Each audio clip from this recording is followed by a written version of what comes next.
அனைவருக்கும் வணக்கம்.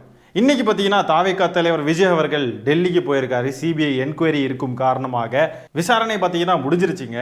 இன்னைக்கு பார்த்தீங்கன்னா சுமார் 7 மணி நேரம் விசாரணை நடத்தியிருக்காங்க சிபிஐ அதிகாரிகள். இன்னைக்கோட விசாரணை முடியலை, நாளைக்கும் விசாரணை இருக்க போகுதுன்னு சொல்லி தகவல் வந்திருக்கு. இன்னைக்கு பார்த்தீங்கன்னா காலங்காத்தாலே குளிச்சு கிளம்பி தனியாக ஃப்ளைட்டு பிடிச்சி ப்ரைவேட் ஃப்ளைட்டில் டெல்லிக்கு போயிருக்காருங்க. கரெக்டான டைமுக்கு போயிருக்காருங்க டான்னு. இதை எங்க கரூருக்கு போகிறப்போ பண்ண முடியல, இதை எங்க திருச்சிக்கு போகிறப்போ பண்ண முடியல, இதை எங்க ஒவ்வொரு ஊருக்கும் போகிறப்பெல்லாம் பண்ண முடியல இவரால். இன்னைக்கு கிளம்புன மாதிரியே இந்த பிரச்சாரத்துக்கு போகிறேன்னு சொல்லி இந்த எம்ம வாகனத்தில் போனப்போலாம் ஒழுங்காக கிளம்பியிருந்தா 41 பேர் இன்னைக்கு உயிரோடு இருந்திருப்பாங்கல்ல. சரி, சிபிஐ விசாரணை இன்னைக்கு நடைபெற்றிருக்கு. முதலாவதா என்ன கேள்வி கேட்டிருக்காங்கன்னா, உங்க பெயர் என்னன்னு கேட்டிருப்பாங்க. அதுதான் விசாரணைன்னு வந்துட்டு அதுதான் கேட்பாங்க. விஜய் அவர்களுக்கு ஈகோ தாங்காதில்ல. என் பேரை கேட்டு தமிழ்நாட்டில் தடவை இப்படி கேட்குற வேண்டியதா அப்படின்னு அழுதுருப்பாப்புல. அப்படிலாம் மாசா பேசியிருப்பாருன்னு நான் நம்புறேங்க. பின்ன இல்லையாங்க, அவர் யாரு, எவ்வளோ பெரிய ஆளு, சங்கிலி கருப்பேன்னு ஒரு இழுப்பாரு பாருங்க, அந்த மாதிரி ஆளுங்க. அவர்லாம் எவ்வளோ பெரிய ஆளு. சிபிஐ அதிகாரிலாம் அது தமிழ்நாட்டில், இது டெல்லியில் சொல்றா உன் பேர் என்னடா அப்படின்னு சொல்லி கேட்டிருப்பாங்க. ஜோசப் விஜய் அப்படின்னு தான் சொல்லி முடிச்சிருப்பாப்ல. இல்லைன்னா இந்த டைலாக் சொல்லிருக்கலாம், யார் அடிச்சா பொறி கலங்கி பூமி நசுங்கி வந்துச்சோ அவன் தாண்டா அவன். யார் அவன்? அவன் ஜனநாயகன், அவன் தானே ஜனநாயகன் அப்படின்னு பாடியிருப்பாப்ல. சரி, இப்போ என்னன்னா விஜய் அவர்கள்கிட்ட சிபிஐ அதிகாரிகள் 100 கேள்விகள் கேட்க போறதா கேள்விகள்லாம் ரெடி பண்ணி வச்சிருந்திருக்காங்க. 100 கேள்விகள், 7 மணி நேரம் கிட்டத்தட்ட. இன்னைக்கு மட்டும் விசாரணை, நாளைக்கும் விசாரணை இருக்கு. ஐயோ, விஜய் அவர்கள் இன்னைக்கு ராத்திரியே பார்த்தீங்கன்னா பனையூருக்கு கிளம்புறதா இருந்தாப்புல. ஆனால் நாளைக்கு ஆகுது பாருங்க. இப்போ டெல்லியிலே தான் ஸ்டே பண்ணுறாப்புல. ஆனால் பாருங்க, காலம் ஒருத்தருக்கு எப்படியெல்லாம் அவனுக்கு பதில் சொல்லுது பாருங்க. மக்களையெல்லாம் வெயிலில் தண்ணி இல்லாமல் சோறு இல்லாமல் நடு ரோட்டில் வெயிட் பண்ண வச்சாப்புல இல்லையா.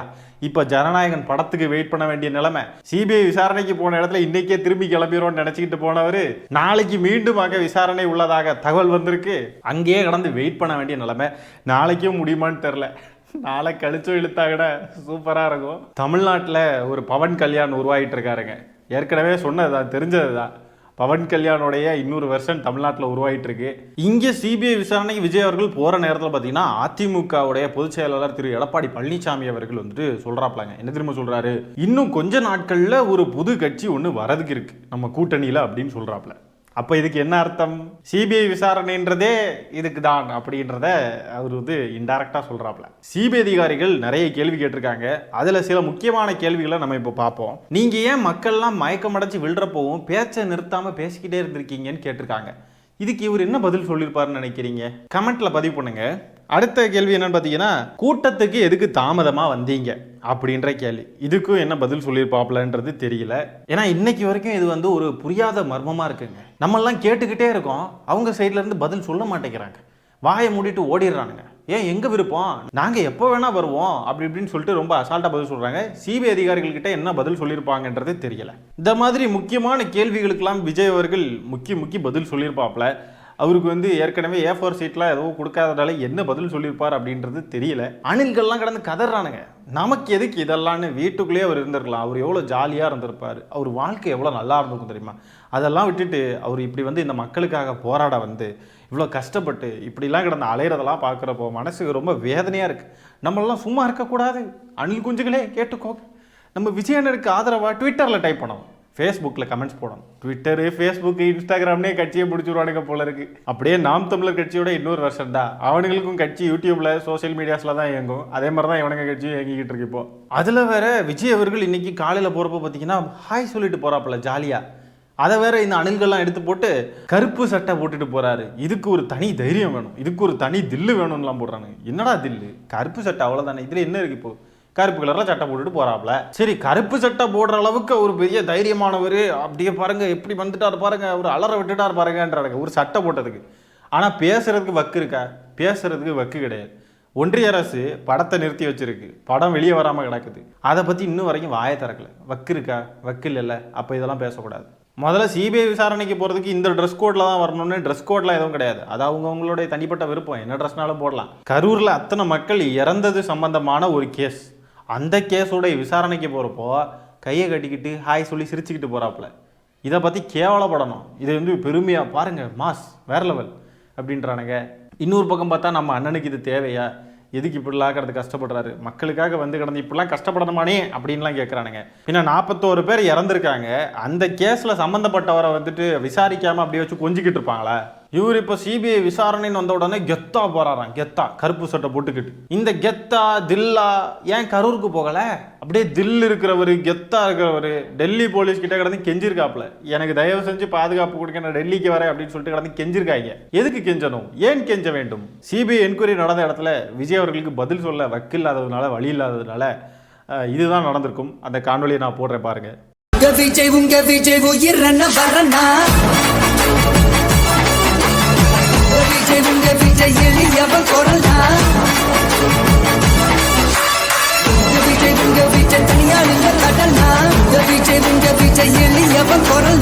ஒரு சின்ன குற்ற உணர்ச்சி கூட இல்லாம ஜாலியா சிரிச்சுக்கிட்டு என்ஜாய் பண்ணிக்கிட்டு போயிட்டு வந்துகிட்டு இருக்காங்க.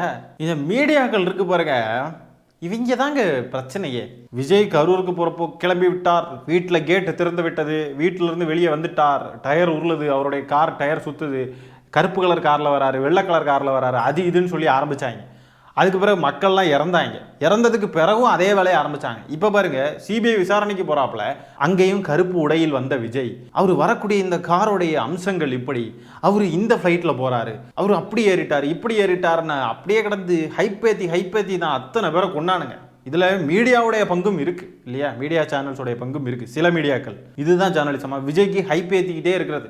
அதில் அவங்களுக்கு ஒரு லாபம் இருக்குது. அந்த லாபத்துக்காக இப்படி ஹைப்பேத்தி இதோடைய பின் விளைவுகளை பற்றி யோசிக்காமல் செஞ்சுக்கிட்டே இருக்காங்க. இதில் வேற இந்த அணில்கள்லாம் ஏதோ பெரிய சுதந்திர போராட்ட தியாகி மாதிரியும், என்னமோ பெருசாக போராடி கிழிச்சு நொட்டி தள்ளிட்டு அவரை கைது பண்ணி கூட்டு போகிற மாதிரியும், என்னமோ பயங்கரமாக மக்களுக்காக நின்று அது சம்பந்தமான ஒரு விசாரணைக்கு போன மாதிரியும் 41 பேர் இன்க்ளூடிங் சின்ன பிஞ்சு குழந்தைங்க, அவங்கள வெயிலில் நிற்க வச்சு தண்ணி கொடுக்காம சோறு கொடுக்காம அவங்களெல்லாம் சாகடிச்சது தொடர்பான ஒரு வழக்கு விசாரணைக்கு போயிருக்காரு. கேவலப்படணும், தலை குனியணும். இவனுங்க பாருங்க பெருமையா, அண்ணன் கருப்பு சட்டை போட்டுட்டு போறாரு, அண்ணன் பாருங்க எவ்வளவு கெத்தா இருக்காரு, அண்ணன் சிரிச்சுக்கிட்டே போறாரு, அவரும் பாருங்க கையாட்டிக்கிட்டு சிரிச்சுக்கிட்டு ஹாய் ஃபேன்ஸ் ஹாய் நெஞ்சில் குடியிருக்கும் அப்படின்னு வச்சுட்டு போறாப்புல. விஜய் அவர்களை அந்த சிபிஐ ஆஃபீஸில் என்கொயரி பண்ணிட்டு இருக்காங்க, விசாரணை நடந்துகிட்டு இருக்கு மணிக்கணக்கா. இந்த தாவேகா காரணங்க ஒரு 10 பேர் டெல்லியில் இருப்பானுங்களே எப்படி அணில் குஞ்சுகள், ஒரு 10 பேர் போயிருக்காங்க சிபிஐ ஆஃபீஸுக்கு முன்னாடி போயிருக்காங்க. அங்கே போய் நின்று டிவிக்கேன்னு கத்தியிருக்கானுங்க, விஜய் வாழ்க அப்படி இப்படின்னு கடந்து கத்தியிருக்கானுங்க. எல்லாருமே சுற்றி இருந்த மக்கள்லாம் சிரிச்சு கேலி பண்ணியிருக்காங்க. என்னடா உங்கள் தலைவரை விசாரணை பண்ணிக்கிட்டு இருக்காங்க, என்ன நடக்கும் ஏது நடக்கும்னு தெரியாத நிலையில் இருக்குது, நீங்கள் என்னடா சிரிச்சுக்கிட்டு இருக்கீங்க என்ஜாய் பண்ணிக்கிட்டு இருக்கீங்கன்னு சொல்லிட்டு அவ்வளோ கேலி பண்ணி சிரிச்சிருக்காங்க அவனுங்களை பார்த்து. இதுக்கு தான் இவனுங்களை தற்குறிகளும் சொல்கிறோம். ஊர் விட்டு ஊர் போனாலும் அப்படிதான் இருப்பானுங்க, ஸ்டேட் விட்டு ஸ்டேட் போனாலும் அப்படிதான் இருக்கானுங்க, நாடு விட்டு நாடு கண்டம் விட்டு கண்டம் எங்கே போனாலும் அப்படிதான் இருக்கானுங்க. வெளியில் போய் ஐசோ ஸ்பீடுன்னு ஒரு பெரிய யூடியூபர் வெளிநாட்டில் அங்கே போய் கடந்துக்கிட்டு விஜய் டிவிக்கேன்னு பல்பு வாங்கிட்டு வந்தானுங்க. எது தளபதி கேயா அப்படின்னு சொல்லி கேட்டு பல்பு வாங்கிட்டு வந்தவனுங்க.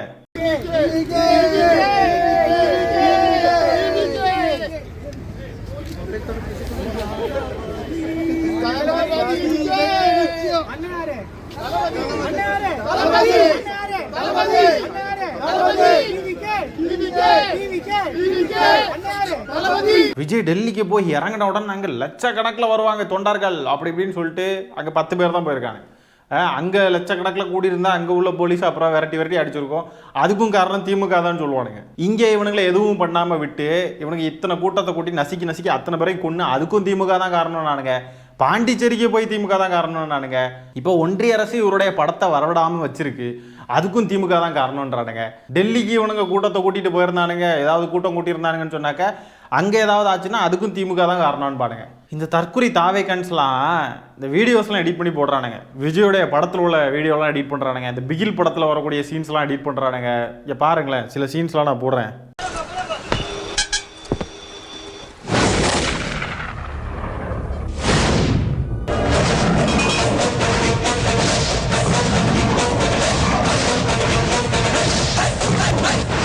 என்னடா இது, welcome to Delhi, red fort எல்லாம் ஒரே இடத்துல இருக்கு போல.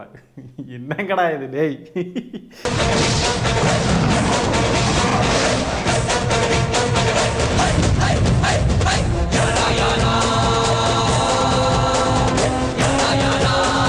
காக்கா காக்கா காக்கா காக்கான்னு அவனுங்களே ஒத்துக்கிறானுங்க.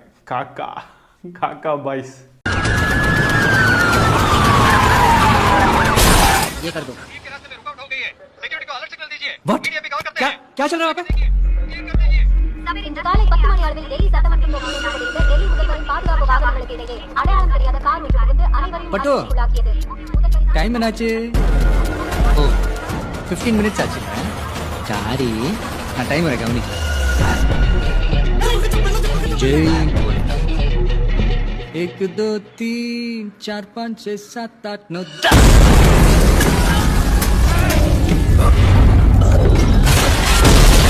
இவனுங்களெல்லாம் என்னங்க சொல்றது, இப்படியெல்லாம் நடக்கும்னு நினச்சிக்கிட்டு இருக்கானுங்க ரியல் லைஃப்ல.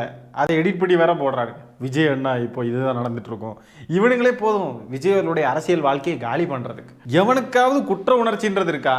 எவனுக்காவது என்ன நடக்க போகுதோன்ற பதபதப்பு இருக்கா? எதுவுமே இல்லை. அப்படியே ஜாலியாக போய் கூலாக என்ஜாய் பண்ணிக்கிட்டு இருக்கானுங்க. வெளியே போய் டிவிக்கேன்னு கத்திக்கிட்டு இருக்கானுங்க. படம் சீனெல்லாம் எடிட் பண்ணி போட்டுக்கிட்டு இருக்கானுங்க. அங்கே விஜய் அவர்கள் ஜனநாயகன் கேஸ் ரிலேட்டடாக என்னமோ நடந்துக்கிட்டு இருக்கு. சுப்ரீம் கோர்ட்டுக்குலாம் போயிருக்காங்களாம். இப்போ அடுத்தது பார்த்தீங்கன்னா இப்போ சிபிஐ என்கொயரிக்கு டெல்லிக்கு போயிருக்காரு. இங்கே இந்த தற்கொலைகள் என்ன தெரியுமா பண்ணிக்கிட்டு இருக்கானுங்க, அவரை எலிவேட் பண்ணி பாருங்க, மாஸ் கெத்துன்னு போடுறானுங்க ஒரு பக்கம். இன்னொரு பக்கம் பார்த்தீங்கன்னா பராசக்தி டிசாஸ்டர், பராசக்திக்கு யாரும் போகாதீங்க ப்ளீஸ்னு காலில் வந்து கெஞ்சிக்கிட்டு இருக்கானுங்க எல்லாருக்கிட்டையும். சிவகார்த்திகேயன் அவர்கள் அப்யூஸ் பண்ணுற வேலையில் இருக்கானுங்க. இவனுங்களுடைய கவனம் முழுக்க முழுக்க விஜய்க்கு வந்து அப்படியே எலிவேஷன் போஸ்ட் போடணும், இல்லைனா சினிமா சினிமா சினிமா நம்மளோட வசூல் அதிகமாக இதாகிடுச்சா, நம்மளை தாண்டிட்டாங்களா, வியூஸில் தாண்டிட்டாங்களா அப்படின்னு அதிலே தான் இருக்கானுங்க. இவனுங்களுக்கு சினிமா தான் செட் ஆகும், அரசியல்லாம் நோ வே. தைரியம் இருந்தா கை வைங்கடா, என் தலைவரை பார்த்துருவோம். தைரியம் இருந்தா கை வைங்கடா. என்ன அதிகாரம் இருந்தா, போலீஸ் இருந்தா, தைரியம் இருந்தா முதல் வீட்டுக்குள்ள போயிடுங்க. நான் கேட்கிறேன், ஒட்டு மொத்த காலேஜில் இருக்க இளைஞர்களும் உங்க வீடு தேடி வருவாங்க, ஞாபகம் வச்சுக்குவாங்க.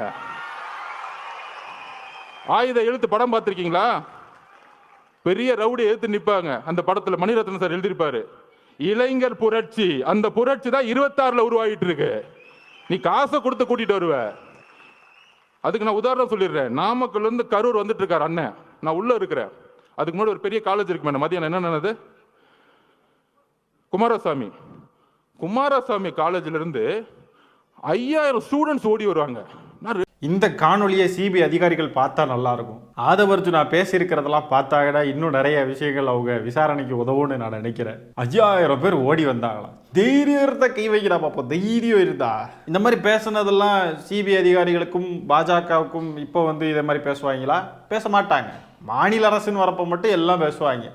போடா அப்படின்னு சொல்லிட்டு நம்ம கையை வச்சு உதறி விட்டோம்னா ஐயோ அடிச்சுட்டாய்ங்க கதறிட்டாய்ங்கன்னு வருவானுங்க. ஆனால் ஒன்றிய அரசை பார்த்து ஒன்றும் செய்ய மாட்டாங்க, வாயை மூடிட்டு கமுக்கமாக போயிட்டு கமுக்கமாக வரானுங்க. சரி மக்களே, இந்த காணொலியை நான் இதோட நிறைவு செய்கிறேன். நன்றி, வணக்கம்.